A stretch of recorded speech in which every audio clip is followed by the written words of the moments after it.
Thank you everybody for joining. The time is now 5:35 and I would like to introduce Charles Mayer.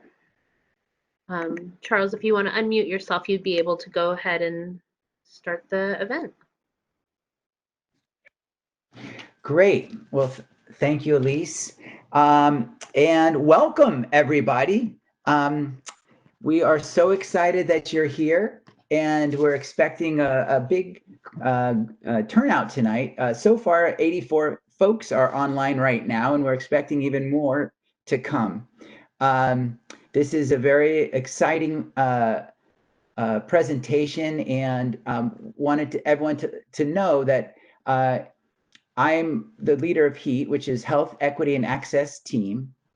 And with the Economic Opportunity Institute, we're presenting tonight the impact of COVID-19 on the economy, healthcare, racism, and equity. And actually, I know that sounds like a lot, there's even more. So thank you so much. Again, my name is Charles Mayer, and I'm the leader of HEAT. I'm also a proud member of the Doctors for America, the Washington Physicians for Social Responsibility, the Washington Academy of Family Physicians. And in fact, I was the King County WAFP president way back in 2011. Wanted to just bring up Mario Savo, who was a Berkeley protest leader from the 60s. And he said, awareness leads to advocacy, which then leads to action. And I think we're all here on that continuum to address the present inequities and move forward. And again, we're glad you're here. And I want to thank you. I also want a special thank you to Elise Vance Vort, who, and with Caitlin Dorsey, have organized tonight's meeting. Also, thank you again for all attending, and you'll hear more from me later. Now, Caitlin's going to talk about the ground rules for this evening. Next slide. Hi, everyone. So as Elise mentioned, we have everyone already muted upon entering the meeting. However, please double check that you are muted throughout the meeting. If you have any questions at any point or anything that you'd like to discuss, we encourage you to use the chat box. Both Elise and I will be facilitating that throughout the meeting, as well as facilitating it during the discussion portion of the meeting. Next slide.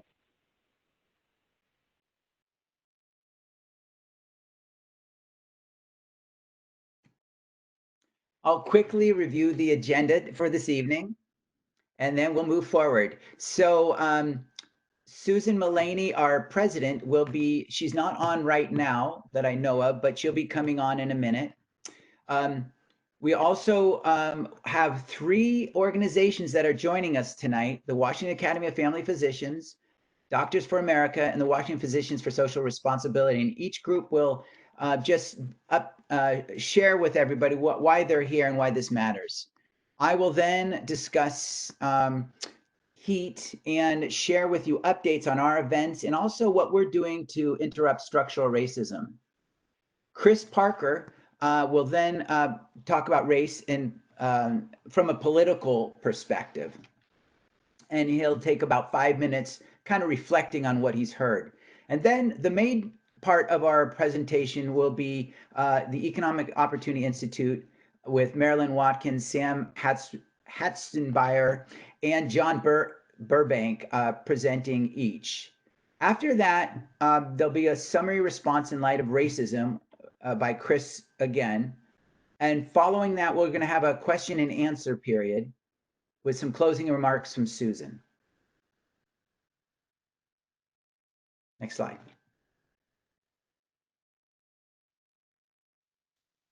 Thank you, Chris Parker. He is a friend who I've been trying to bring to the HEAT meetings for a long time. And as you can imagine, he is wicked busy. He has written many articles, and one that's in, and many books. One book that's in progress right now called The Great White Hope, Donald Trump, Race and the Crisis of American Democracy. However, I'm really impressed that he publicly predicted that Trump was going to win the election 6 months before he was actually elected. So I listened to him very carefully. Next slide. So the Economic Opportunity Institute is this amazing group who is steeped in economic inequity work and have been doing this for over 20 years. They're highly respected and knowledgeable. And I want to thank again John, Burbank, Maryland, Watkins, and Sam Hatzenbeyer for being here today.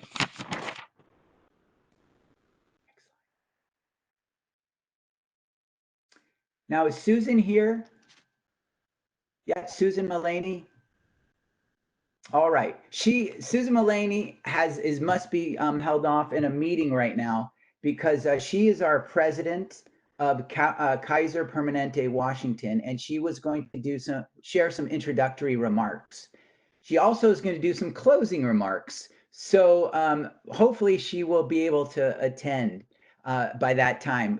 We all spoke with her today, and she's really excited to be here and to listen to the discussion. So why don't we go to the next slide? And I'd like to introduce Lillian Wu, who's the Washington Academy Family Physicians president. After that, Evan Salino will speak, and then Max Shabashinsky. Next slide. Thanks, Charles.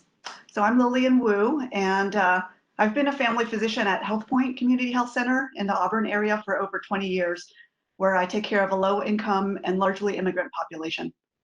So I see firsthand every day the disproportionate effects that they suffer from so many conditions, including COVID-19, due to the intersection of poverty, race, and geography. And the same is true for most of our members. So as much as we can do in our offices, we at the WAFP recognize that broader impacts on health can be made by addressing social determinants and systemic equities through collaboration and collective advocacy with both healthcare organizations and community partners. So addressing social determinants of health is one of the key legislative priorities of the WAFP, along with reinforcing the essential role of primary care and improving access to high quality primary care for all Washingtonians. So we're really excited to attend this presentation, and thank you very much, Charles and Kaiser and the Economic Opportunity Institute for extending this conversation to our members. Thanks.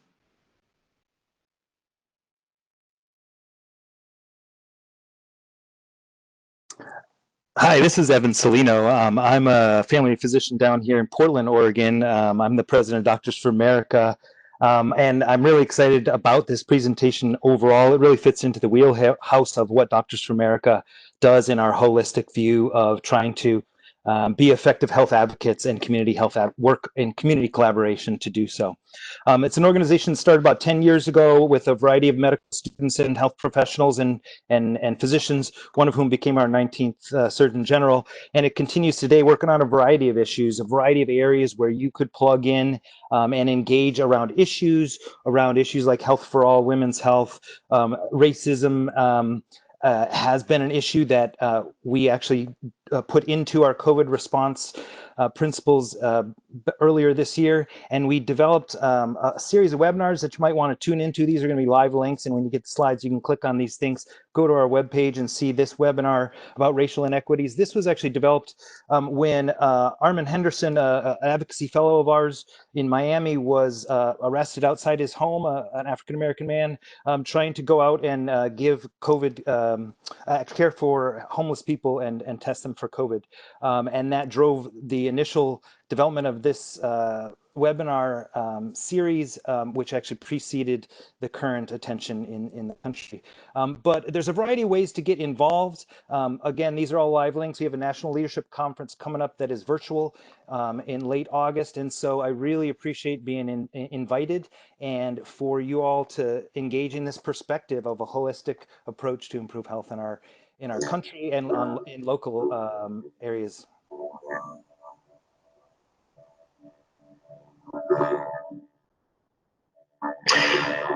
Hello, everybody. My name is Max Savashinsky. I am the Executive Director with Washington Physicians for Social Responsibility, or WPSR. Thank you so much, Charles, Kaiser, and the HEAT team for welcoming us tonight and giving us an opportunity to share with everybody. For those who don't know, Washington Physicians for Social Responsibility is a 40-year-old physician and health professional-led advocacy organization.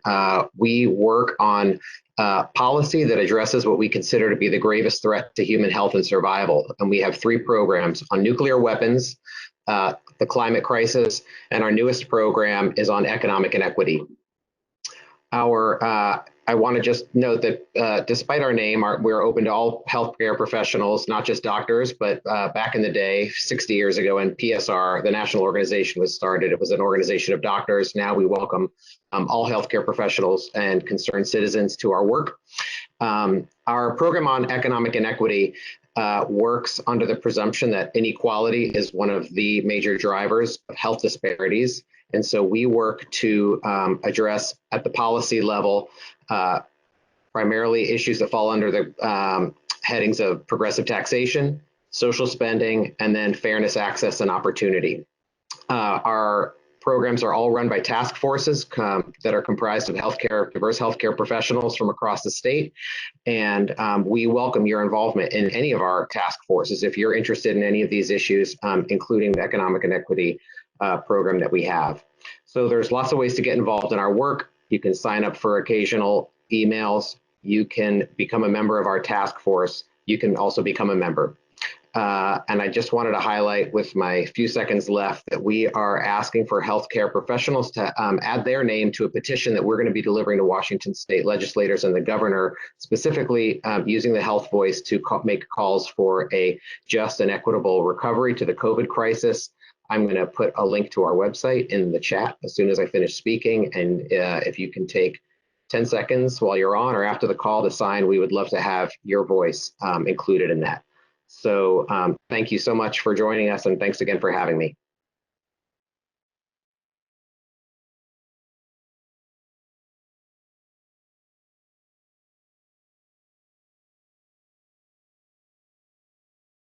Hi, thank you, Max and Lillian and Evan.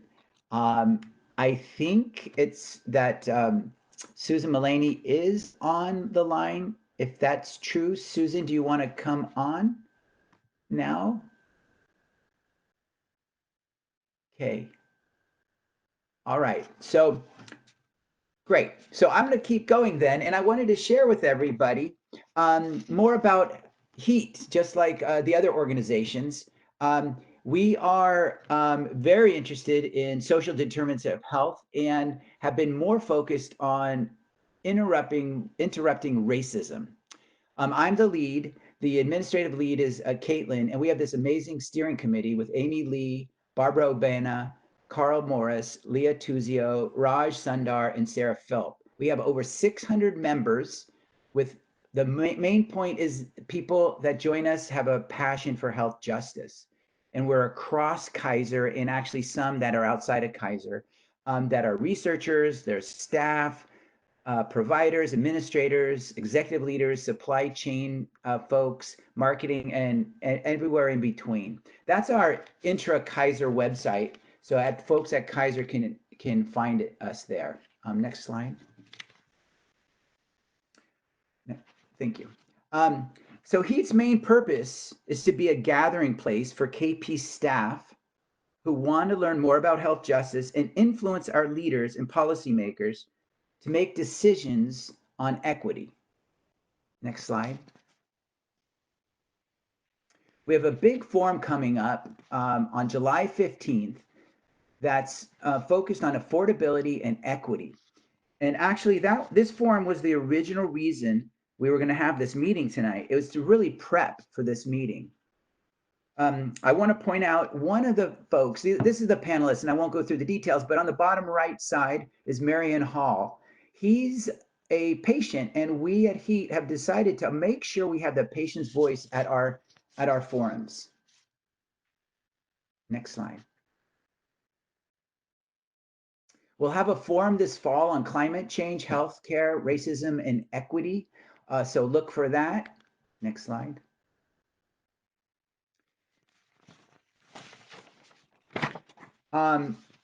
So this was the poster, the huge poster that we saw at the White Labs Coats call for justice at that protest just a week and a half ago. We wanted to give a special shout out to the University of Washington. All the health science departments had voted in favor of supporting this this protest, which was pretty amazing. So thank you, University of Washington. We ended up having 7,000 people there at that protest, and we will expect more. Slide. So more specifics about HEAT and interrupting racism, which other groups might find interesting. We have been focused for the last 2 years and are committed for the long term, because we know this is a long-term fight to interrupt racism. We strongly partner with our EID leaders, Jaquanda Nelson and Kristen Kahn, and there are plans in place. The EID plans are having a big KP Juneteenth celebration, which is this Friday. The Kaiser Permanente Professionals Association Resiliency and Empowerment Journey is on the move. We're having a big EID council meeting June 30th. KP across the country has as an enterprise is holding open dialogue sessions on racism in America, and all members in all of Kaiser can join. And then locally, our leaders, Susan Mullaney and Paul Minardi, are having listening sessions. And in fact, HEAT is going to have a listening session with Susan and Paul this June 25th. So we invite all the HEAT members to join on that day. It's just 1 week away, 5:30 to 6:30. And one of the big questions is, and this is for everybody, what does it mean for an organization to be anti-racist? What does that look like? In the fall, in September, we're going to also have a COVID-19 racism, health, and the uprisings discussion and presentation led by Edwin Lindo, who's a critical race theory scholar, and he also works out of the Department of Family Medicine at the University of Washington. He is terrific, and he actually led the protests the Saturday before the White Lab Coat protests. Also, my friend Chris Parker said he would also join us for that event. Next slide. So I mentioned Juneteenth is being celebrated at Kaiser and all over the country. This Friday, for the first time, we'll be celebrating Juneteenth. It is also known as Freedom Day and Jubilee Day, and is the oldest celebration honoring the end of slavery in this country. The KP African American Professional Association, along with HEAT, are sponsoring with the full support from the KP leadership, and we're inviting all KP employees to participate. Next slide. So here's some more details, and it's less important for everybody here, but more information about Juneteenth celebration, what it's about. But we also wish to encourage all providers and organizations at this meeting to celebrate this Friday and learn more. Most white folks have never heard of this holiday, so this is a real wonderful opportunity. We also want all of us making it, I want to encourage all of us to think about making this a national holiday. Let's shoot for 2021. Next slide. And there is us HEAT members at the White Lab Coats for Justice protest. This was the first time that me as a health advocate was able to wear my KP white lab coat with KP insignia, which I was very proud of.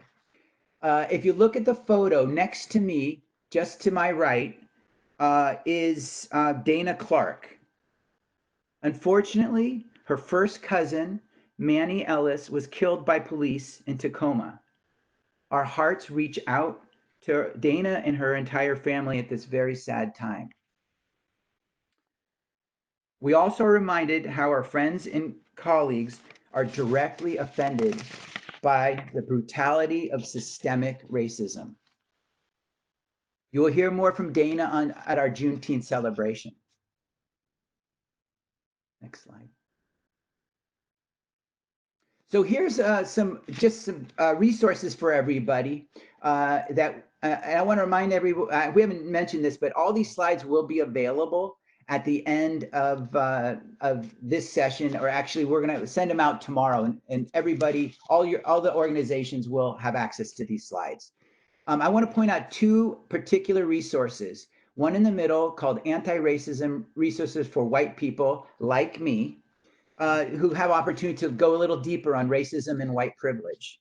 Below that is a really awesome article that just came out last week in JAMA by Don Berwick, and it's asking about our approach to social determinants in medicine, and also the importance of voting. And I just want to mention, I learned this too just recently, that in health, our healthcare workers actually vote on average a lot lower than the rest of the country. And so this calls for us to take some action on that topic. And we'll hear more about that later. Next slide. So I just want to leave with a few key points for everybody. Our goal at HEAT and everywhere really, and I know people on this at this meeting today, is to enjoy the health experience in Sweden and Japan. Countries that are also strongly capitalistic. They have a lot of wealthy people there too. The difference is they spend a lot more time and a lot more of their resources on social security, on having provisions available to all people in their society. A lot of people argue, well, they're a homogeneous population. It just can't happen here. So I think that's a great point, but it just means we got to interrupt racism. The second comment is that this country has really been successful in the past addressing inequity. It was called the New Deal in the 1930s. We were able to shift in an unprecedented way to provide thousands and thousands of jobs and create Social Security for the elderly, a game changer. Domestic workers and farmers were left out of the New Deal, and those people were often African Americans.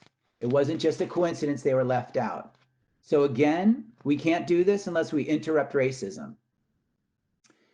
I want to mention my public health policy professor, Aaron Katz, because he had a saying: to fundamentally improve population health, we need a plan, to be in a crisis, and have some luck.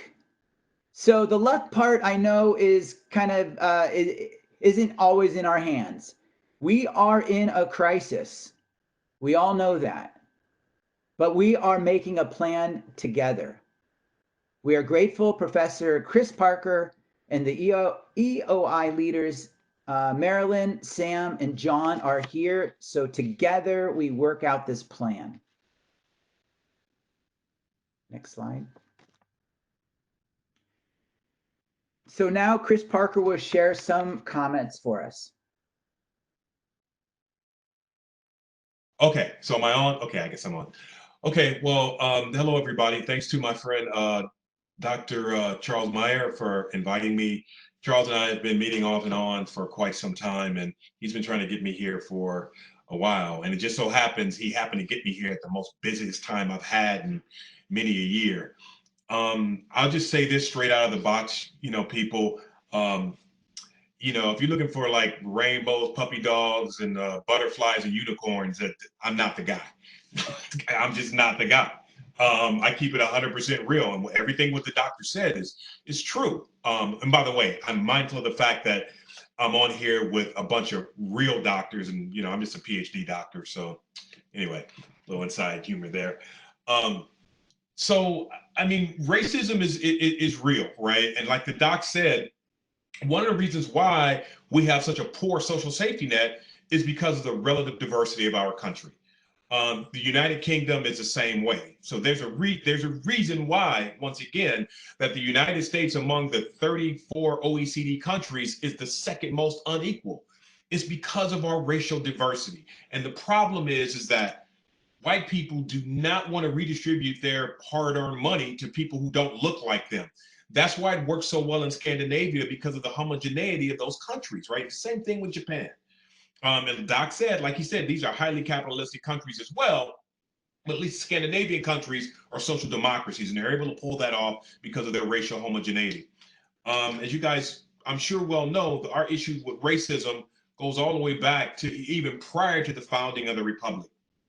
And so for anybody who says to me, like any of these right wingers, or even some people in the middle, who would say, oh, this is such a great country we have. And I'm like, okay, we're talking about the same country, the country that was founded on genocide and snatching people from other places and bringing them here. Are we talking about the same country, right? So one of the things we have to make sure that, you know, when we're talking to people, not only like us, but people that are beyond our normal social circles, right? We have to, if we can, try to agree on what's truth and what's not truth. I understand right now that's a challenge, right? And those people that are to the far right, and maybe we have some of these on this call, right? And if you're one of those people who, I know I shouldn't go here, but damn it, I got to go here. If you're one of those people who likes Trump or supports Trump, yeah, you're probably not going to have a whole lot to like about what I say, because this is a post-truth society that he has us in here, right? And so people wonder, like Doc said, like I predicted that Trump was going to win 6 months before he won. And how did I know that? Well, my prior book on the Tea Party was trying to show why the Tea Party had been so successful in taking over the Republican Party. And one of the things that my co-author and I found in that book is that a lot of white people were just scared. They were scared that they were losing their country, right? When social change happens too fast, what happens is there's typically a reaction. And that reaction is generally among a certain group of people, generally white, male, middle class or better off, heterosexual, native born, right? It's usually that class of people that react against that. We can trace this pattern to the Klan of the 19th century, to the Klan of the 20th century, to the John Birch Society of the 1950s and 1960s, to the Tea Party, to now. And so, and racism is a big part of that. Many of you have heard the term political polarization. Well, it just so happens that race and racism is at the core of political polarization. And so when you have these people that are running the right now, the Republican Party, you know, they see political conflict as a Manichaean world, right? It's good versus evil. And so they absolutely refuse to compromise, because the compromise is to capitulate to evil. So racism is at the core of American society. We all know this, from politics to society to the economy and to health. I did a 2-year Robert Wood Johnson postdoc at Berkeley, at the Berkeley School of, UC Berkeley School of Public Health, in concert with the University of San Francisco, University of California, San Francisco. And I learned a lot about health disparities while I was there. And so one of the things that we're seeing right now, clearly, of course, is about the health disparities, the disparities when it comes to COVID, right? And the people that are contracting the disease and the people that are dying from the disease. But this shouldn't come as any great surprise, right? Because we know that discrimination and racism leads to worse health outcomes for people of color, right? It stresses us to no end. So therefore, we tend to die a little earlier than, you know, our white compatriots. So anyway, I could go on and on and on about this, but I just want to leave you with this.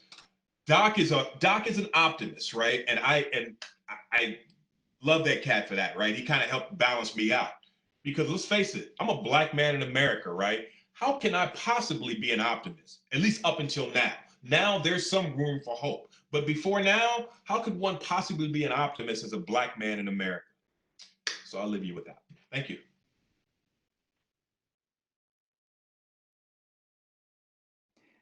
Thank you, Chris. so much. Appreciate your realistic comments about, how it really is. And we'll continue this dialogue and move it forward. So next will be the EOI and bring on their presentation. And after you're done, we'll bring Chris back to share some more comments. Thank you so much, Charles, and thank you, Chris, for those comments, and thank you everyone here tonight. I'll just say a word more about the Economic Opportunity Institute. We're a small policy, research, and advocacy center based in Washington State and dedicated to rebuilding our economy to reflect the fact that Black Lives Matter, to value caregiving, recognize the dignity of all work, and distribute power and the resources of our planet more equitably and sustainably. Next slide, please. So my colleagues Sam, John, and I are first going to give a quick, hopefully, overview of the problems of economic and health disparities in Washington State's woefully inadequate tax system. And then we'll each come back and return to some priority reforms that we can really focus on in this rapidly evolving moment that we find ourselves in. Next slide. When the COVID pandemic hit, the US was really the least prepared of any wealthy country for it. Unlike our peer nations, the US lacks universal health coverage, universal paid leave standards, strong public support for childcare, and a strong regulatory and social safety net. Next slide. The crisis here was really made worse by policy choices that we've allowed our elected officials to make. Policymakers at the national, state, and local levels here have perpetuated anti-Blackness, institutional racism, and anti-immigrant policies. We've seen growing income inequality and consolidation of wealth and privilege at the very top. This has been accompanied by tax breaks for the wealthy and disinvestment in people and infrastructure. And we've had many of our elected leaders deliberately sowing distrust of government and divisiveness. Next slide. However, we are in a moment of crisis that we can choose to come out of better and stronger if we make the right policy choices. We can come out to a better new normal if we proceed to dismantle white supremacy and anti-Blackness. We listen to and respect the Black, Indigenous people and people of color who are now leading so much activism. If we invest in communities and people with an equity lens, if we empower workers, including caregivers, and if we institute here in Washington State a more progressive tax system. On the other hand, we can choose to continue inequality and a long and painful recession if we allow our state and local government budgets to be slashed, if we demonize rather than listen to the protesters, if we allow the attacks on our democracy to be successful, and if those of us who have privilege refuse to recognize it and give it up. Next slide. Here in Washington, we have actually made some significant progress on a lot of economic issues that did put us in a better position than most of the rest of the country to face the COVID crisis, particularly in having universal paid leave standards in place and much stronger workplace standards. Next slide. But we also have some of the starkest economic inequality in Washington State, with some of the wealthiest people on the planet living in the Seattle area, with a small, privileged, professional group of workers who are doing very well, and pretty much everybody else really struggling. Well, this graph here shows the contrast in economic policy choices made in that post-New Deal era of the mid-20th century, and then starting from the late 1970s through the present day. And in that mid-20th century era, which I hasten to say was not a golden era for many, it was a time when many policies and practices were overtly racist, sexist, and homophobic. Nevertheless, with strong labor unions, higher rates of taxation on the wealthy, and robust public investment in education, research, infrastructure, we had a growing middle class, especially white middle class, and incomes for the bottom 99% grew at the same rate as incomes for the top 1%. In contrast, since the 1970s, almost all of the tremendous growth of our economy has gone to the top 1%, and most of the rest of the growth has gone to the next top 10%. Next slide. Racial inequality is really starkly evident in the racial wealth gap that we see pictured here. This is US stats. It's the median net worth of households, white households, Black households, and Latinx households. So that would be the value of your house, your retirement funds, your car, minus your debts. So for white households, it's about 132,000. For Black households, only 9,000, and for Latinx households, only 12,000. Next slide, please. We also see entrenched discrimination in the unemployment statistics. At every education level, Black workers face about double the unemployment rate of white workers. These statistics here are national figures for just last year, white and Black unemployment levels by education. Overall, last year, white workers had about a 3% unemployment rate compared to a 6% unemployment rate for Black workers. Of course, since the COVID pandemic has hit, we've seen both of those rates skyrocket. So for white workers, that rate is now at about 14%, and for Black workers at about 17%. Next slide. When people do have jobs, white and Asian men and women are paid significantly more than Black, Indigenous, and Latinx workers. And of course, in every racial and ethnic group, unfortunately, men are typically paid more than women. The graph here represents median earnings for Washington full-time workers in 2018. Median meaning the people where half are earning more and half are earning less. So we call this kind of the typical amount of income that people would receive for work.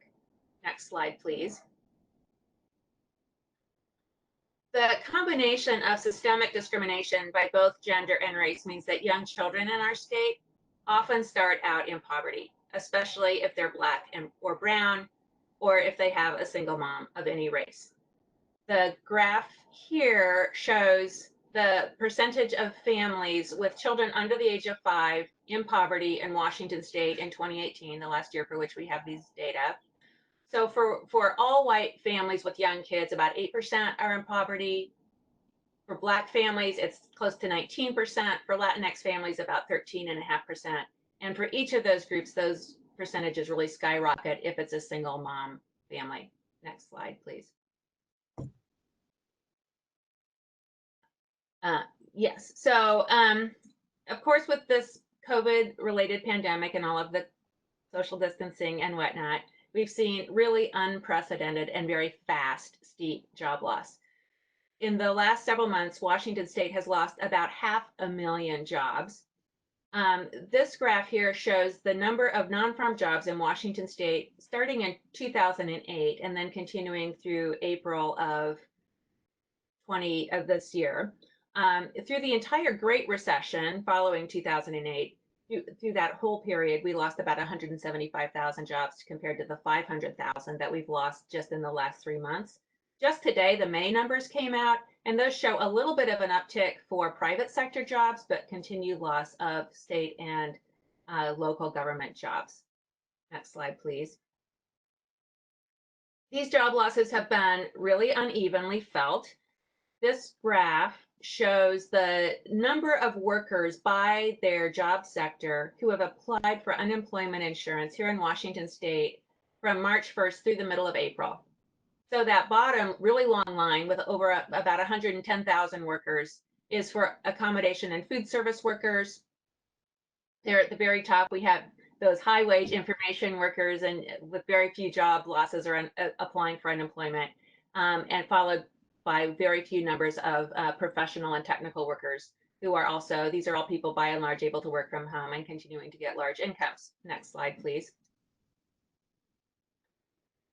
This graph shows that inequitable impact a little bit differently. This shows the percentage of workers who've experienced loss of employment income between April 23rd and May 12th here in Washington state by their household income. So among households with incomes below 50,000, well over half of workers have lost employment income. Between that 50,000 and up to 200,000, about 40% have lost employment income. And once you get over 200,000, it's about 23% of workers have lost some employment income during this pandemic period. And with that, I'm going to turn things over for the next slide to my colleague, Sam. Thanks, Marilyn. All right. So as Marilyn said, I'm Sam Hatzenbeeler, and I'm the Health Policy Associate at EOI.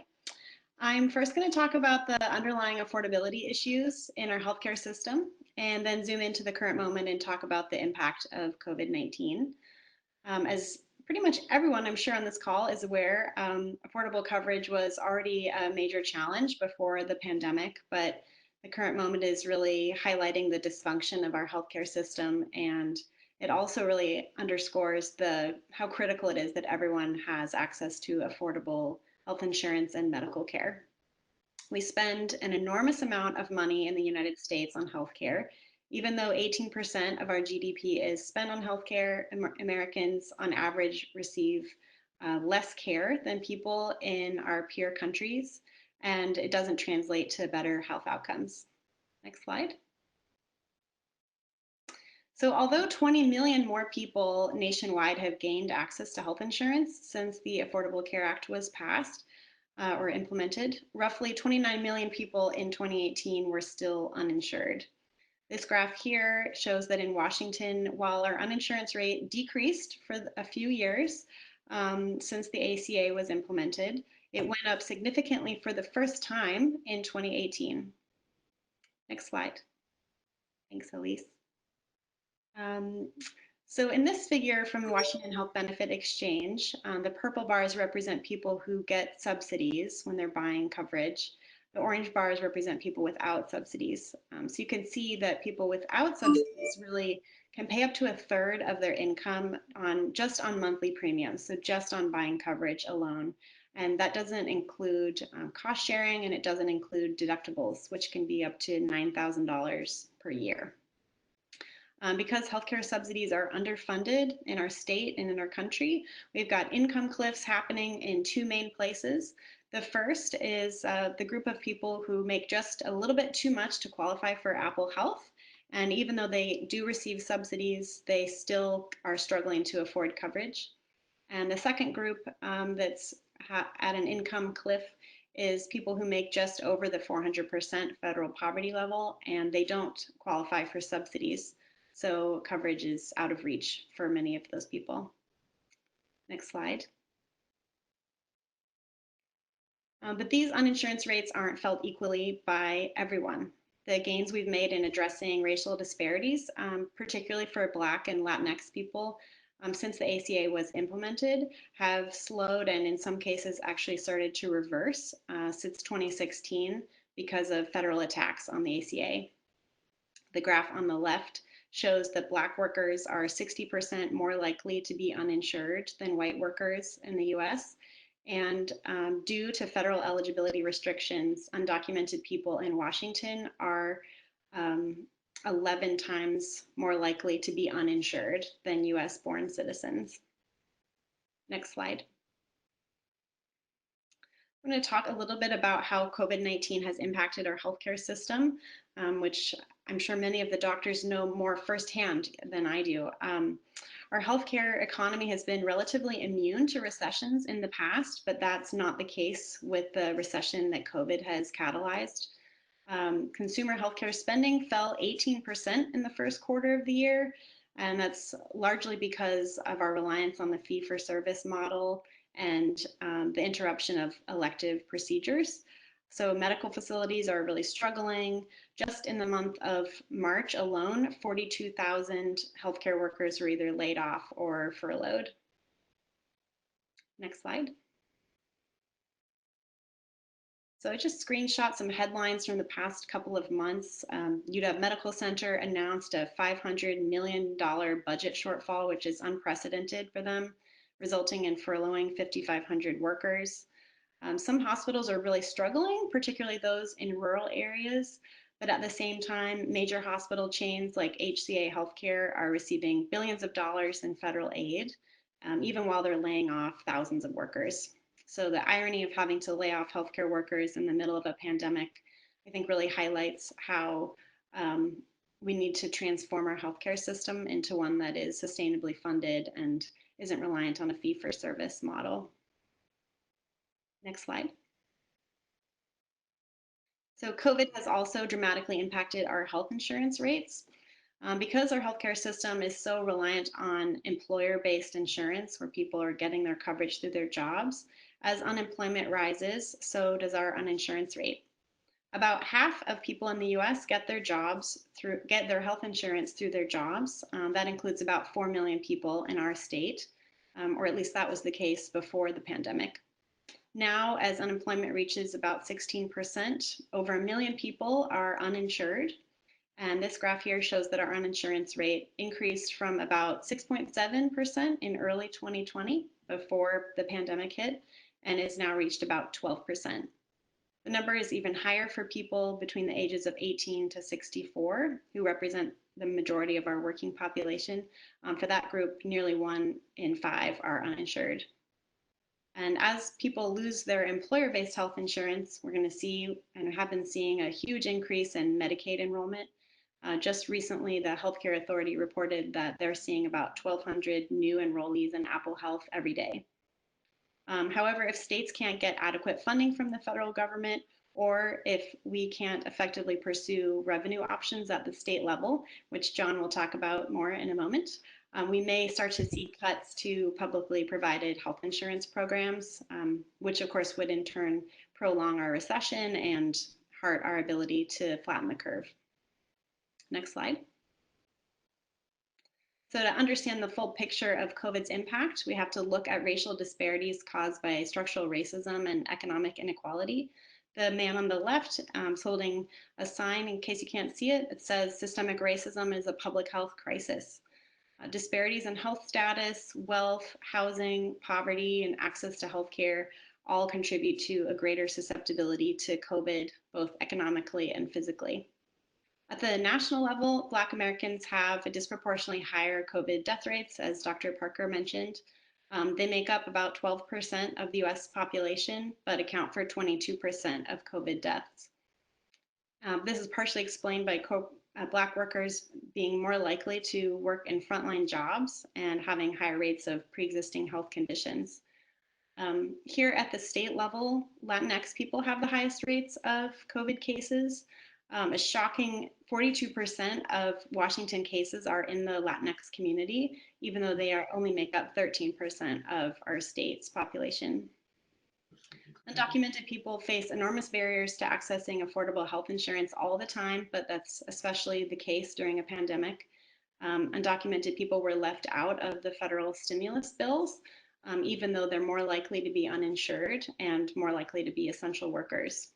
So those are just a few problems with our healthcare system. And now I'll pass it over to John to talk about health policy. I'm sorry, tax policy. Thank you, Sam. This is Charles again. I just want to interrupt for 1 second because Susan, I want to test to see if Susan Mullaney is able to get on. Susan, are you there? Okay, she's planning on still making closing remarks, but I don't think she is on. She really wants to be here tonight, and we'll keep trying. So, all right, thank you for the moment of interruption, and over to you, John. Thank you, Charles, and thank you, Sam. Again, I'm John Burbank. I'm the Executive Director of the Economic Opportunity Institute, and I want to thank you for asking us to make this presentation. So Marilyn talked some about wealth and income and the disparities, and Sam about the disparities in health coverage. I wanted to zero in on the economy ourselves. And so with this graph, you can look at Seattle and Washington State, where the bottom quintile for families in Seattle, their mean income was less than $15,000. And the top 5% in Seattle, their mean income was over $480,000. So that's That means that the top 5%, their income is 35 times the income of the bottom quintile. Next slide, please. And yet, we have the most regressive tax system of any state. So the share of income that goes to state and local taxes in Washington is over 18% for the bottom 20% of families and just 3% for the top 1%, which means that for the bottom 20% of families, you're actually working until mid-March to pay your state and local taxes. For the top 1%, you're done by around January 9th or 10th. Next slide. Why do we have this regressive tax system? Is because of our over-reliance on sales taxes, B&O taxes, and property taxes, and sales taxes in particular. We don't have an income tax. We have very few progressive taxes at all. And so the weight of taxation falls on those who are least able to afford it. Next slide, please. And the sales is really a difficult issue, having a sales tax, because it's a sales tax that is only on goods and not on services. So you can see that taxable retail sales as a percent of state personal income fell from 5.5% to 3%, which is about a 35% drop over 3 decades. That really impinges on what the state is able to realize in terms for public services. Next slide, please. And this dependence on the sales tax also makes it extremely difficult to recover from recessions, and we're unfortunately probably going to experience that in the next several years unless we change our tax system. You look down at the bottom, you can see from 2009, it took 5 years for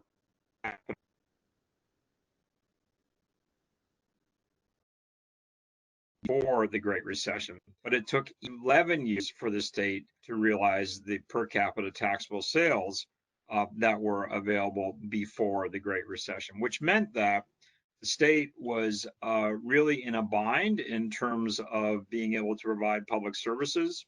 Next slide, please. And you can see that the state budget is declined significantly relative to income. So back in 1991, the general fund was about 6.6% of state personal income. Now, actually, that's I'm afraid that's probably a little bit optimistic, the 5.2% that was forecasted.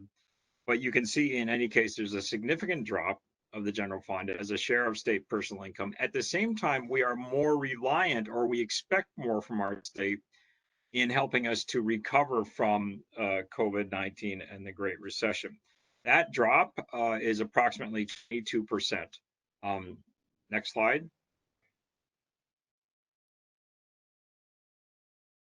So what happens is when you have a tax system like ours is that, and you refuse to consider progressive taxation, you have austerity budgets. Austerity budgets are bad things. They cause significant, long-lasting harm to individuals and communities.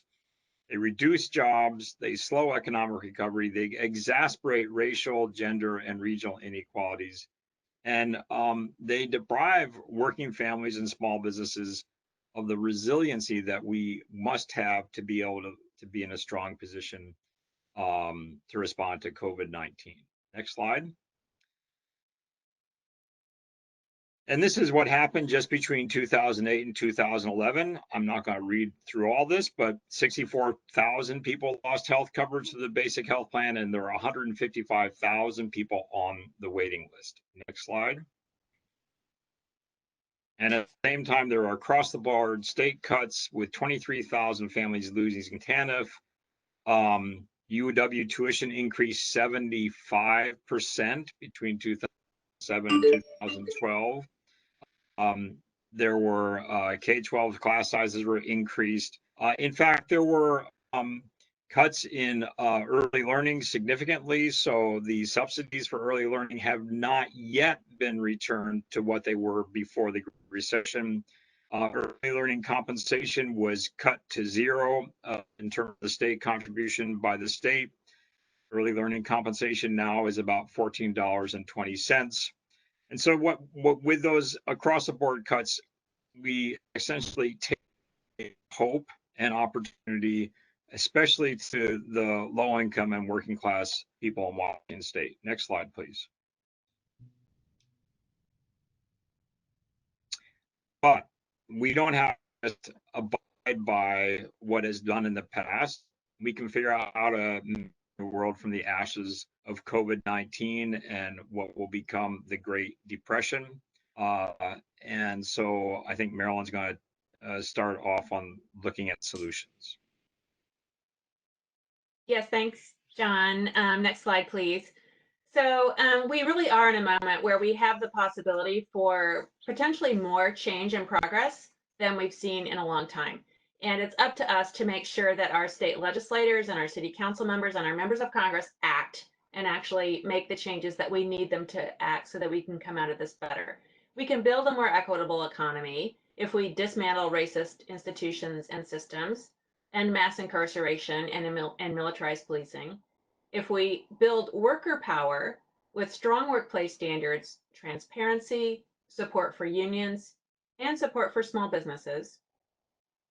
If we acknowledge the importance of caregiving and of caregivers, including childcare workers and home care workers and others who take care of people, with living wages, strong benefits, and actually with everyone having time to care. And if we really invest our public money and robust public money, ample public money in educational opportunity, healthy communities, and strong anti-racist public institutions. Next slide, please. The first thing that we need to do is to make sure that Congress does not stop with rescue and stimulus around COVID. They can't pretend that COVID's gone and we can just go back to the way things were.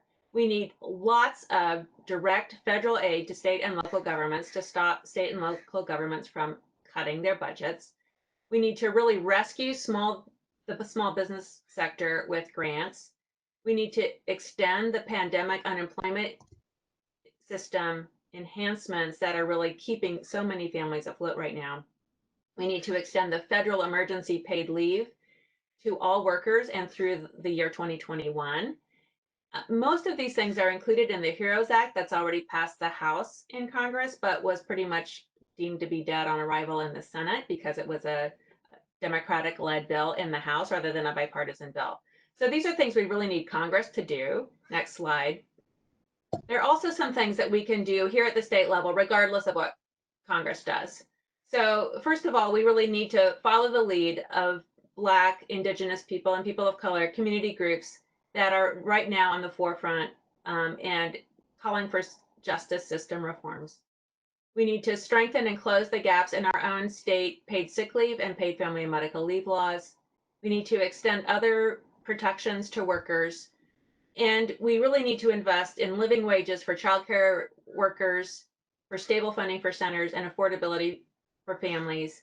And we need to reduce college tuition, ensure that college grants are fully funded, and really expand and enhance staffing for our college, particularly community and technical colleges, so that all students really have the chance to succeed and flourish in these programs. And I think that's all of my slides. I'm going to turn it back over to Sam for her next slide. All right, thanks, Marilyn. Solutions part of this is really much more exciting and hopeful. So now I get to talk about one of my favorite topics, which is transforming our healthcare system. So an equitable healthcare system would ensure affordable, quality, culturally responsive, evidence-based healthcare for all, regardless of someone's work status, citizenship status, income, or any other factor. An equitable system would be based on care, not profit.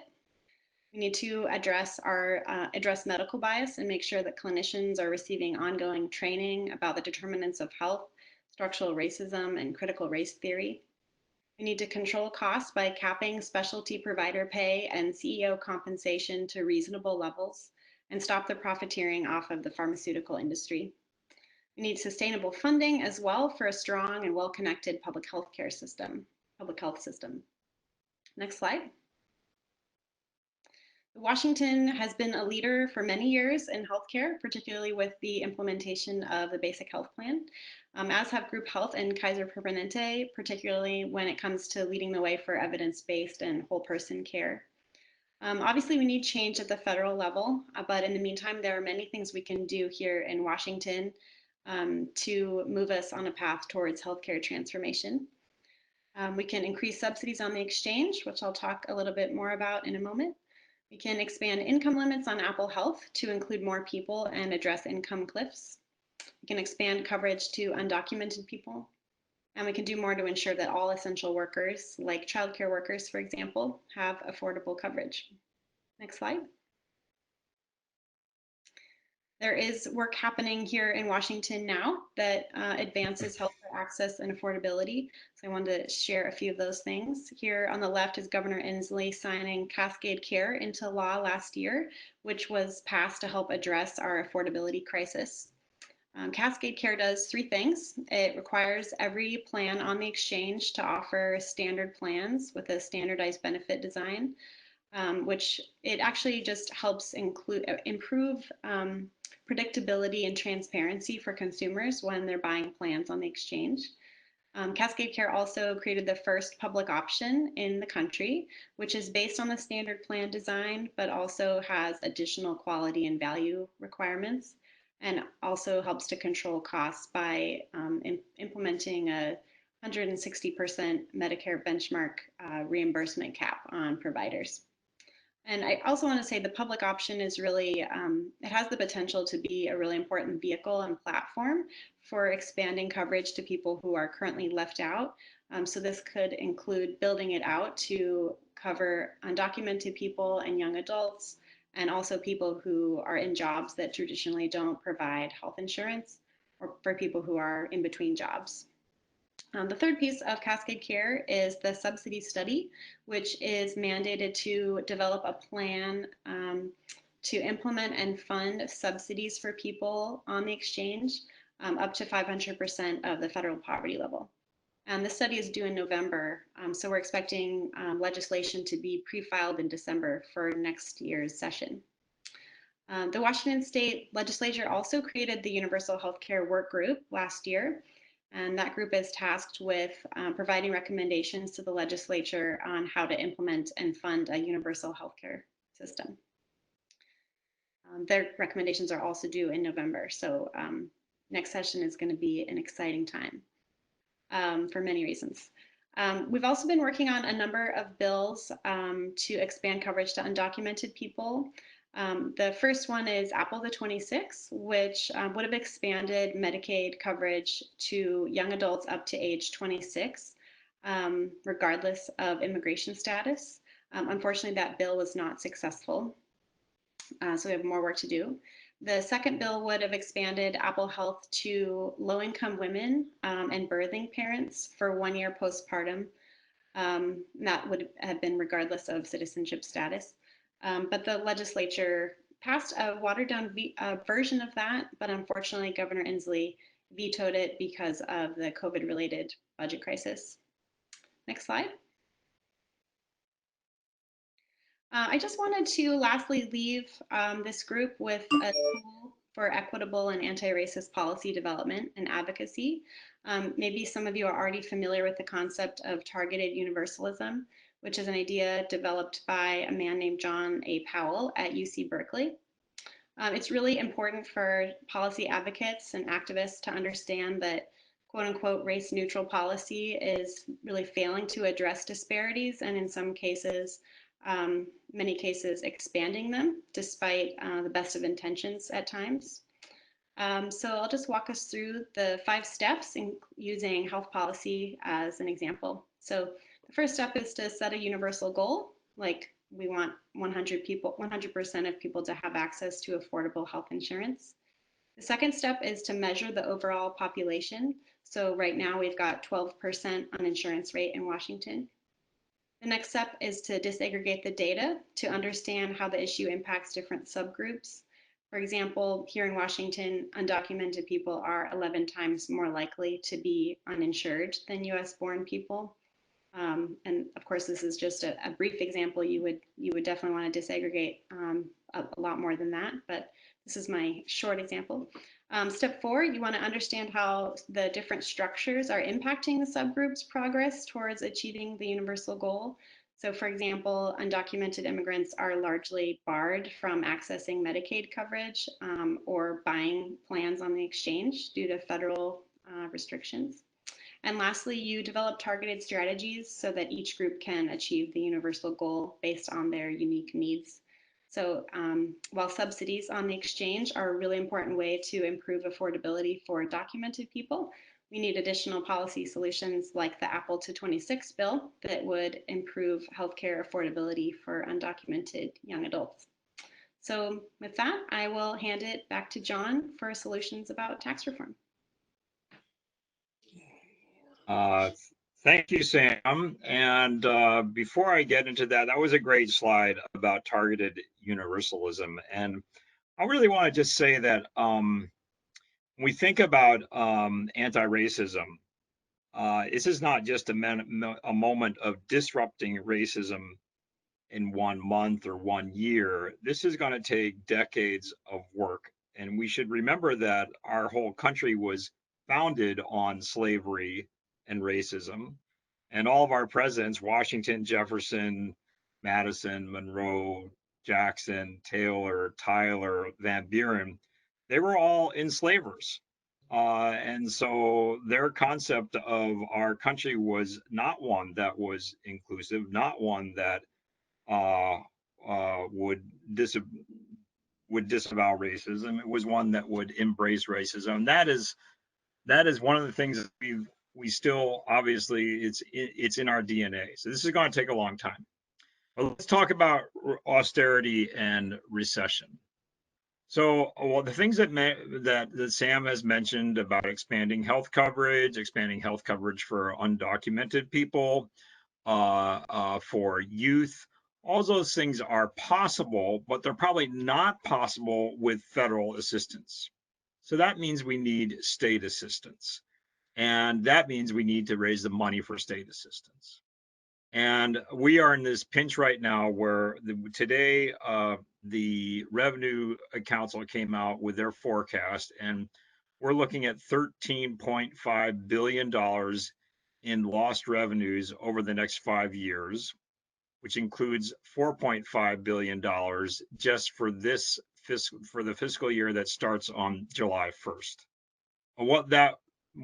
What would have happened in the Great Recession is the state would cut and cut and cut, which you can see the results of.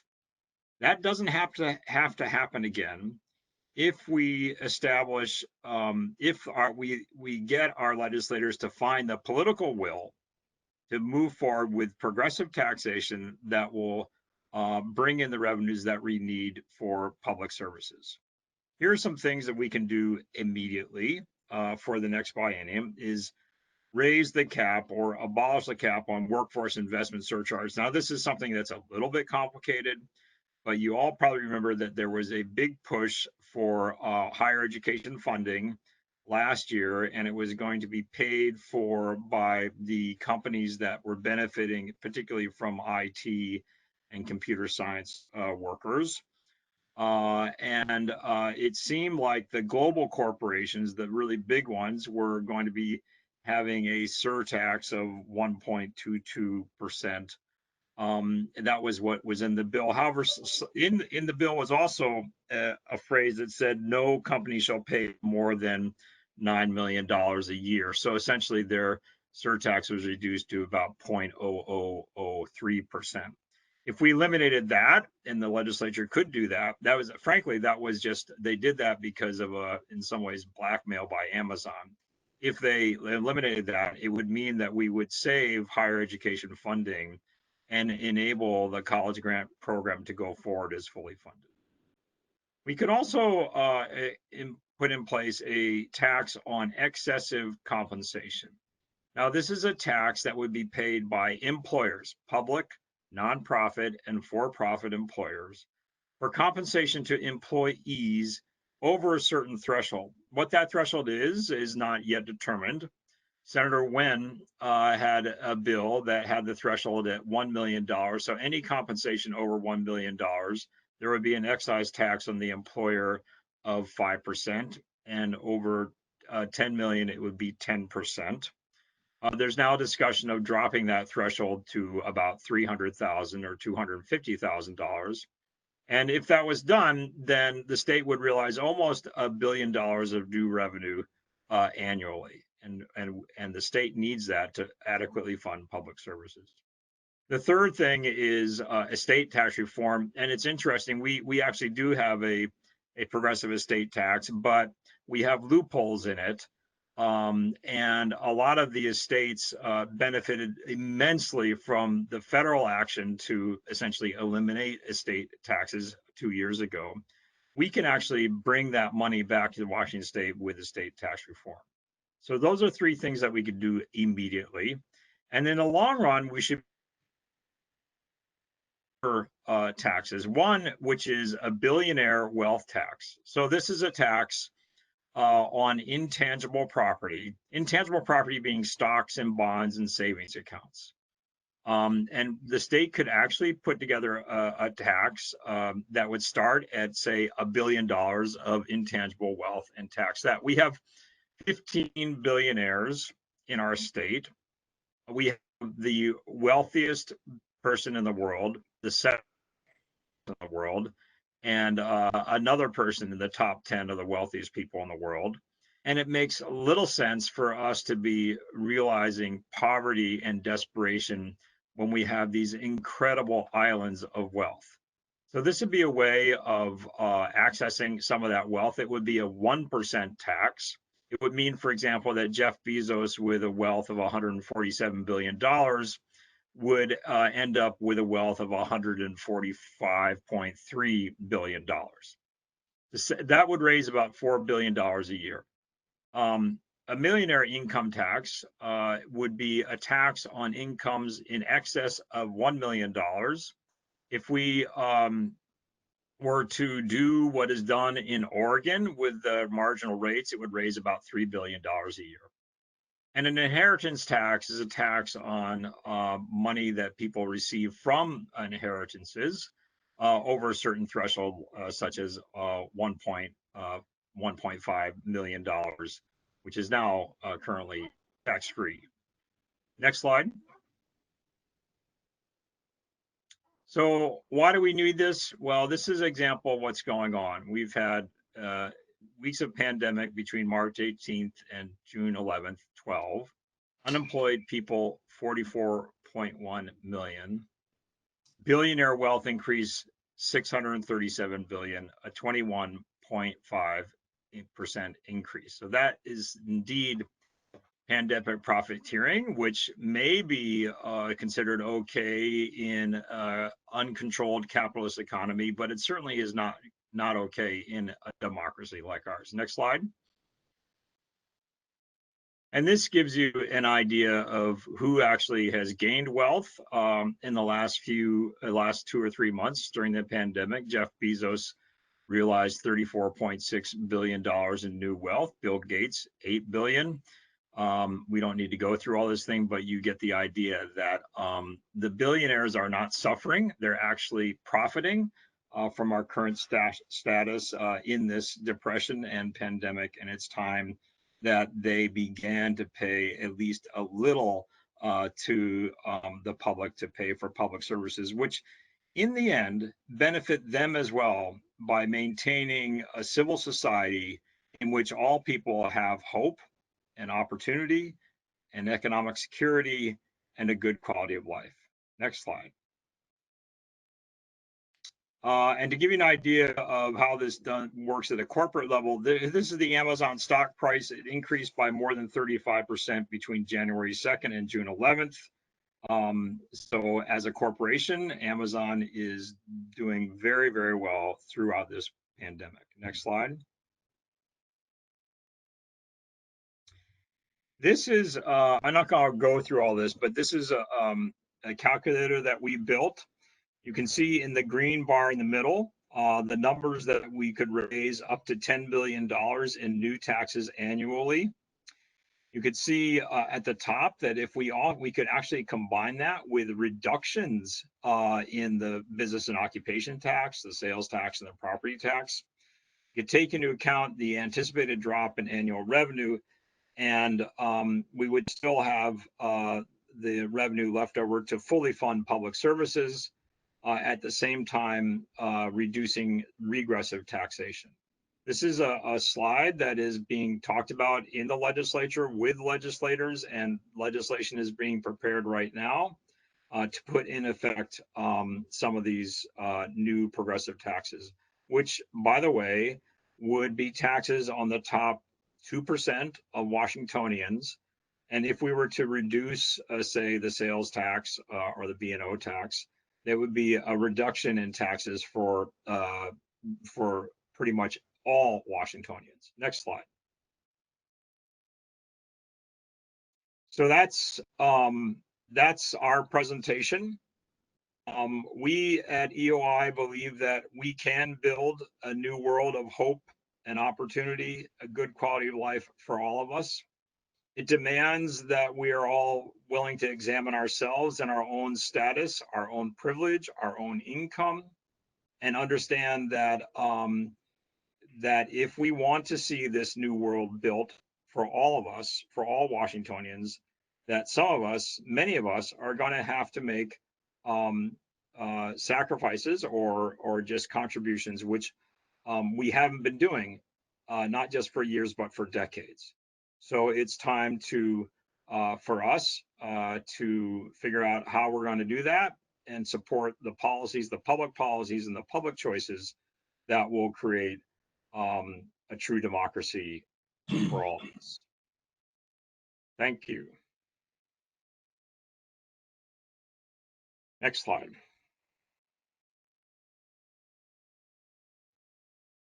And I think Dr. Parker's taking over. Okay. Okay, thank you, you guys. Yeah, I mean, I enjoyed the presentation. I mean, I learned quite a bit. And what John just said, you know, racism is in our DNA. It's always been here. You know, call me a pessimist. It's going to be here for a little while longer. And that's one of the things I want to talk about very quickly before I depart. A couple things. One, why is racism so persistent? I mean, we all know that it sticks around, but why is it so persistent? Well, so racism was something that was used for the most part to justify slavery, and let's just dig a little deeper, capitalism, right? Because otherwise, you know, how could one treat another human being that way and extract wealth from them, right? One just couldn't do it. So one group had to be superior to the other, and in this case, it just happened to be my people. Now, one of the reasons why racism persists is that it comes from what's called, and why it hangs on so long and why it's so stubborn, is that it comes from negative affect, right? So negative affect would be fear, anger, and anxiety. And I have to tell you, when you think about how the Republican Party operates and has operated this way since at least the late 1960s, it is operated on the basis of fear, anger, and anxiety. And what happens is that Republicans, or those people on the right, are scared that they're losing their country. Back then, it was a backlash against the civil rights movement. Now, I mean, what's happening is the more and more people of color make progress, you know, lots of white folks feel as though that it's encroaching on their privilege. And as a cognitive psychology literature says, is that people are more concerned with perceived or prospective losses than gains. And so one of the reasons why the Republican Party or the right is so successful in punching above their quote unquote weight is because that's how they operate, based on fear and anxiety. It's much more easier to mobilize on that basis. When we're thinking about mobilization out of hope, now what happened with Obama, I mean, that was one could call that possibly an anomaly. But that was definitely hope, right? That mobilized a lot of people. But generally, one of the reasons why Democrats have such a hard time of mobilizing is because it's always, and I hate to sound like this guy, it's always like, okay, we have hope. You know, we're going to try to change things. Whereas Republicans are mobilizing out of, hey, they're going to take your shit from you. This country will no longer be yours, right? So it's easier to mobilize these people. So for Democrats, what I would suggest is that you guys need to take, I think you guys are taking him seriously, right? Clearly they didn't in the 2016 election, but you guys got to take him seriously, right? This guy is an existential threat to democracy, period, right? One of the things I said going into this election is like, okay, if this guy gets elected, there could be a silver lining. I published this in American Prospect because Trump is bringing to the surface everything that is bad about this country. This country can no longer hide that it's a racist, sexist, homophobic, xenophobic country. How can it hide it anymore? Because you have Exhibit A at 1600 Pennsylvania Avenue, right? There's no denying this now. The question is what are we going to do about it? And I hear a lot of people saying, yeah, we need, I mean, lots of people tonight. Yeah, we need to, eradicate structural racism. We need to work hard at this, right? I laud you on that. But what does that look like, practically speaking, right? Yes, it's nice getting out there to do marches, right? It's nice getting together in these forums like this, with other woke people. But you have to do something tangible. Just like Martin Luther King said in his famous letter from Birmingham jail in 1963. For those of you that don't know it, he was thrown in jail with a lot of other marchers in 1963 in Birmingham, Alabama. So what happened was they go to jail and he's sitting in jail and he's like, well, wait a second. One of the big takeaways from this letter is that he says, hey, look, we know the white supremacists hate us, right? We know we have the white liberals down here, but what about you people on the sidelines, right? What about you people on the sidelines? If you're not part of the solution, you are part of the problem because you know this is wrong. And you're sitting on the sidelines and you're watching this, right? And so it's not enough to be a racist. When I mean a, I mean like not, right? You have to be anti-racist, right? Anti, not enough not to be, hey, I'm not a racist. That's because a lot of white people do that. Even some of my friends, right? They're like, oh, I'm not a racist. Well, are you doing anything about the situation? Well, no. Okay, well, you're not part of the solution then. and so I would just urge you guys, what are tangible things you can do? You can support, a progressive candidate, right? And what I mean by that in terms of volunteering and donating money to those campaigns and the campaigns of people of color, right? And even if you don't want to do that, right? Endeavor to educate yourself and talk to people that are in your networks, right? They're not going to want to hear it from somebody like me because, hey, I'm a black man. I see racism everywhere. And you know what? One of the good things about having Trump in the White House right now is that it makes it okay to be an angry black man now. It makes it okay, right? It's like, why shouldn't I be angry? And other people like me be angry, right? So what I'm suggesting to you guys is talk to people in your networks, right? It's going to come much easier from you and much more believable from you than from someone like me. Because there is, and you guys know this, there is rampant ignorance right now, even now in 2020 around race, you guys. I was just at the beach a couple weeks ago, and this guy who I thought was a very nice guy, he asked me, he goes, hey, this is before George Floyd. He asked me, so what do you think about these anti-lockdown protests? Kind of fucking racist, if you ask me, right? And then he was like, well, why do you say that? And I was like, I don't know, the Confederate flag, swastika, I don't know, just a hunch on my part. and so then he asked me, he says, well, wasn't the Confederate flag and the Confederacy really just about states' rights? Now imagine you have a black man telling a black man what he thinks states' rights is, right? And I'm like, I just had to excuse myself. I took my dog and we went home because I knew I was going to lose it. So there's a lot of rampant ignorance out there, you guys. You guys need to help correct this. And as John said, this is going to take a long time. It's not going to happen next week. It's not going to happen next month. It's not going to happen next year. It's probably not even going to happen in our lifetimes, right? But we have to start taking the right steps. And I think the country is really a long way to, I've never seen anything like this. This is the kind of stuff that I study. I've never seen anything like this. Even back in the 1960s when it looked like things were going to change before my time, but I read about it and it is a lot more hopeful now. And you know why it's more hopeful? because we can see and observe the diversity of faces out there taking part in these marches and protests. Back then, it was mainly just Black people. Now, mainly, you have some anti-war white folks too, right? I'm not gonna front there. But here, just the sheer diversity. In Seattle, there ain't but 5 Black people here, right? So it's no way, right, you're gonna be able to man all these marches with just Black people and people of color and have the turnout that we have. So there is definitely some room for hope, right? But you just can't sit there on your ass hoping for it to happen. That's one of the reasons we got this trick bag in the first place, because people thought Trump was gonna lose. It's like, no way this guy's gonna win, right? Look at him, no way he's gonna win. Oops, he won. Now look at the trick bag we're in now. So I will close on. I think that's good enough. Thank you.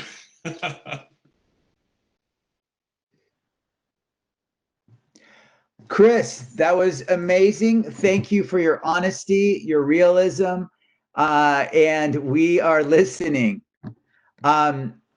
Next, we want to know if there's some questions that you want to send in to our panelists through the chat line. Caitlin and Elise will be watching for questions, and it is 7 o'clock right now. We're sort of at the end, but for those folks who can hang on for the next 15 minutes, I think Chris actually has to leave. So you can send us questions for Chris, and I will personally get them to him. He knows I can track him down. And if you have any other questions for the rest of the group here, let us know. And we will close off at 7:15 for those who can stay. We also are very grateful. Susan Mullaney, boy, she's been trying to get on, and she is disappointed about not being able to get on. We think we've had some significant glitches with our WebEx program. We have to look into this. We may not use WebEx next time, but we're looking into it. But she is sending us some reflective comments. She actually has been able to listen to the discussion tonight, and we are really grateful.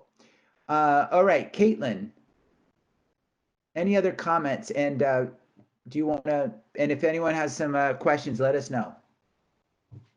Hi, yes. So this one is for the EOI team. It would be great to see disaggregated income data for Asians, as there are big disparities in income level across different groups. So wondering if you all have explored this at all or have any comments about this.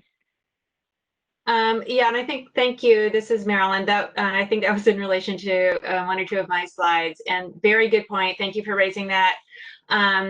Absolutely. The more finally we disaggregate the data, the more we learn from it, because there is no, within the typical categories we use, there's still a lot of diversity. And I think that's particularly true for for a group like Asian Americans. And one of the things we see in the economic data is that there's really a disproportionate number of Asians employed, both in a few very high wage sectors, like the tech sector, for example, but also a disproportionate number of Asians employed in some of the very lowest paid sectors. And those low paid sectors tend to be ones where you don't even ever get full-time work either, like personal services, nail salons, hotels. So yes, there's absolutely, within that sort of overview of Asians, there's a huge amount of economic disparity. Some of it is you can break down by country of origin and point of immigration to the United States, and in other ways as well. So thank you for pointing that out, and it's a very good point. Thank you. Our next question's for Dr. Parker and Dr. Mayer. As health and public health providers, we strive to help our patients live long and healthy lives. However, police brutality will exist long past COVID. 1 in 11 civilian deaths are caused by law enforcement, even though they account for less than half of our population. How are we supposed to address police brutality as a social determinant of early mortality for Black people and other people of color? And what strategies and health policy are healthcare leadership and providers promoting to address the underlying structural inequality of police brutality?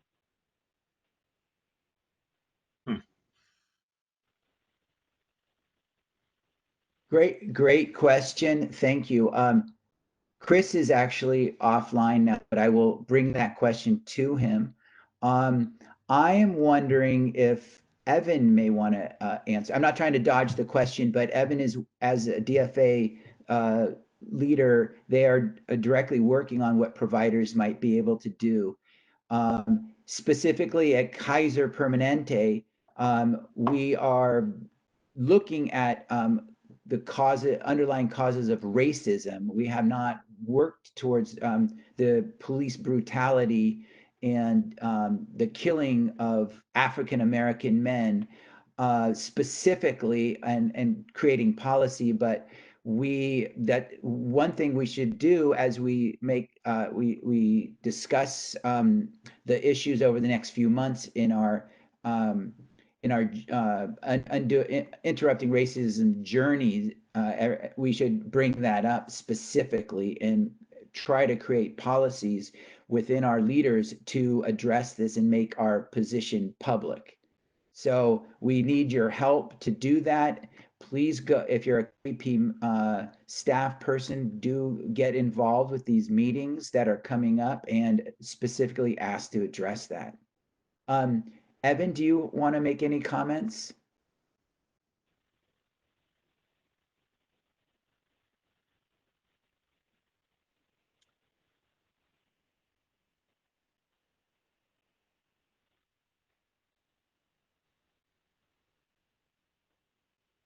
Well, Charles, I could make a couple comments if Evan. That'd be great. A couple things. I think one thing is that, I think police become more and more militarized in the last 4 decades. And that has been one of the factors that leads them to targeting black people in the United States, especially black men. Another thing is that we have a whole history of having going back to slavery, where you had poor whites who were policing blacks and tracking down and being slave drivers and tracking down runaway slaves. And that sort of same mentality, I think, can be prevalent in the consciousness of a lot of the white police officers. So I think that we really need significant sort of reorientation of policing and what is appropriate and effective policing, and more money going into social services, more money going into social workers who are able to actually diagnose and help out in personal situations which may lead to unlawful activity, and more money, frankly, going into just the basic infrastructure of our society and of the health and well-being of all of us. What would be a sort of broad strokes, a true social security system.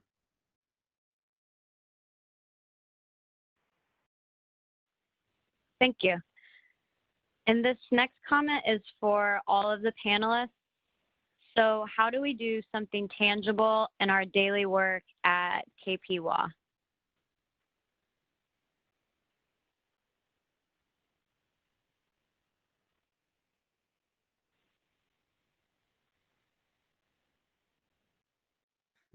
I can say something about this. As a family practice physician, it's really important to show respect for everybody and be very conscious that African Americans and other marginalized folks have concerns of actual trust with healthcare systems.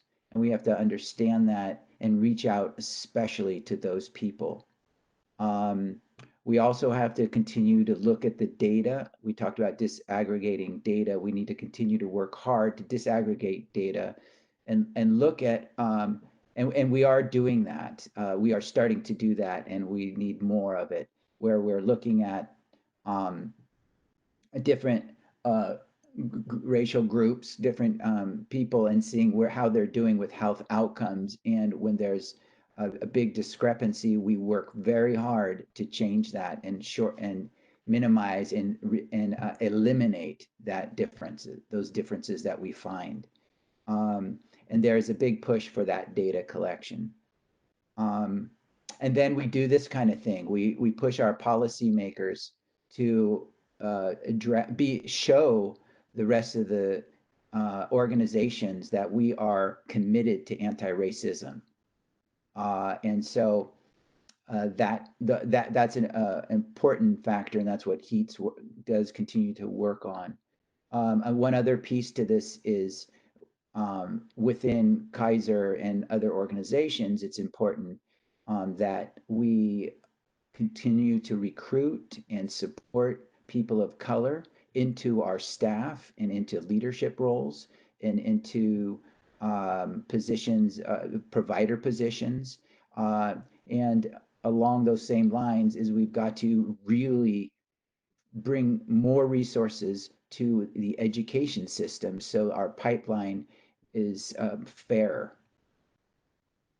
Can I also just add a word, Charles? This is Marilyn again with EOI. And I think this is, I mean, medicine, like many of our different employment sectors and our employment system in general, tends to be pretty hierarchical. There's very highly paid people in the medical profession, and there's people who get paid very little, who are also critically important to the care and well-being of patients and delivering healthcare. You know, you need to have a clean facility. You need to have food available for patients. You need to have people, you know, doing all sorts of things that oftentimes are seen as less respected. And I don't want to in any way, you know, disrespect doctors and high-level professionals who spent years and years and years getting educated and learning their craft.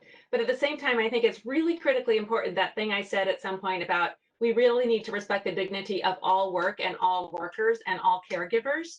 We have to do that, and we have to make that real by making sure that everyone gets a really good living wage, gets access to all benefits, gets some job security, and gets respect for the work they do and acknowledgement for the work they do. And I think that's something that both is true for patients, but also true for other workers within the system, and sort of thinking about your own place within that system and what are the ways in which all of us can be sure that everyone is getting the respect and the compensation that they need.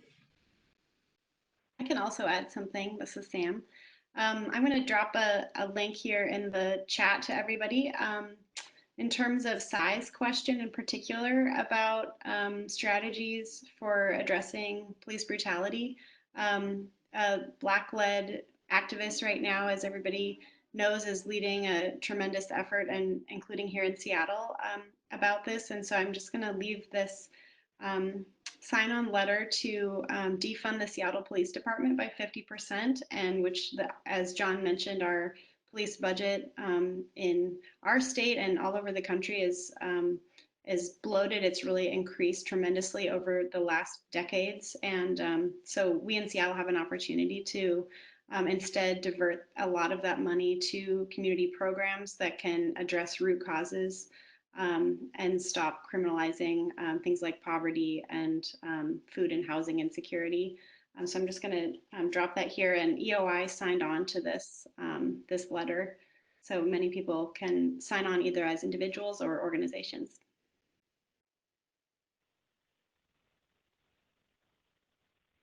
Did anyone else have something to add to that question?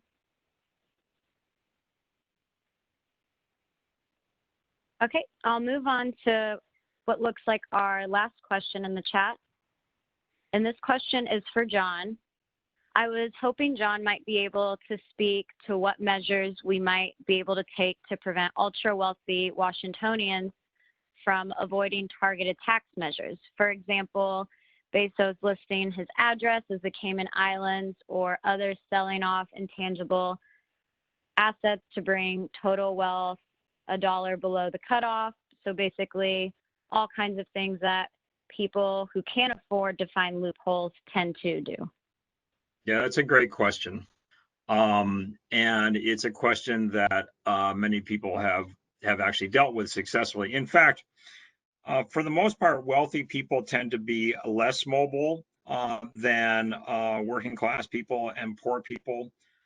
They have established networks, established prestige, and they're unlikely to move. And frankly, in our state, that's doubly true. I mean, if we were to put in place, say, this tax on wealth, one of the interesting things is that we can do this so that all intangible wealth, that is all stocks, bonds, etc., that are owned by the individual are considered taxable within the state of Washington. That's what we do with the estate tax now. So we have precedent to do that.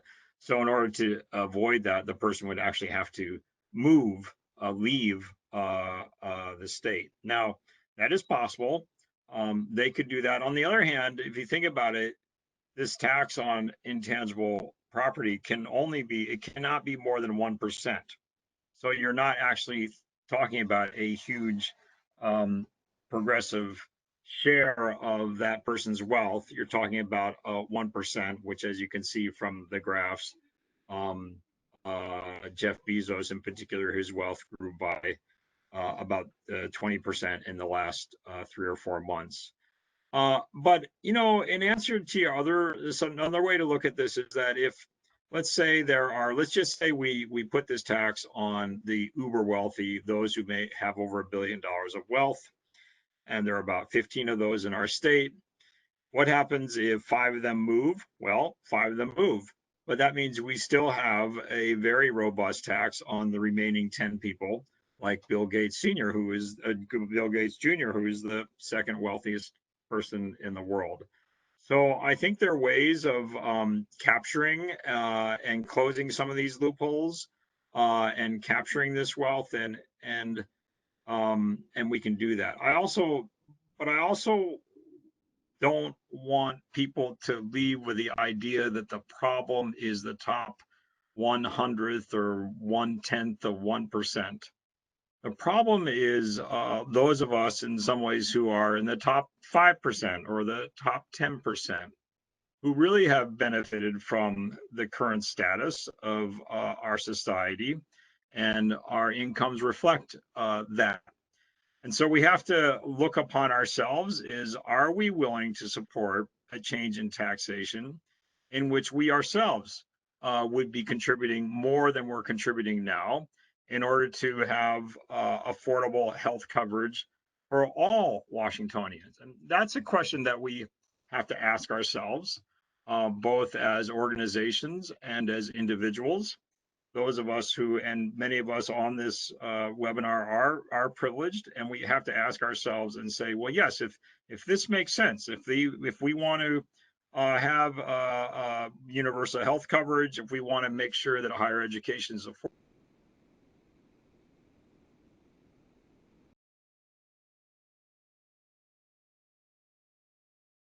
Thank you, John. Thank you, Caitlin, for those reading the questions. We are now coming to the end. I know it has been long. We had so much to talk about, and we've had some glitches tonight.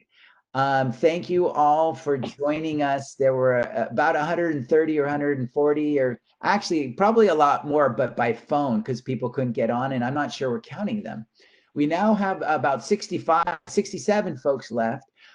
We'd like to share just a few comments from Susan Mullaney, because she did send us something for you, and then we'll have a very brief summary, and then we've got to continue this work. So if you could go to the next slide, Elise. Okay, and if you could read the summary there, Caitlin. Oh, I had a summary from Susan that she submitted.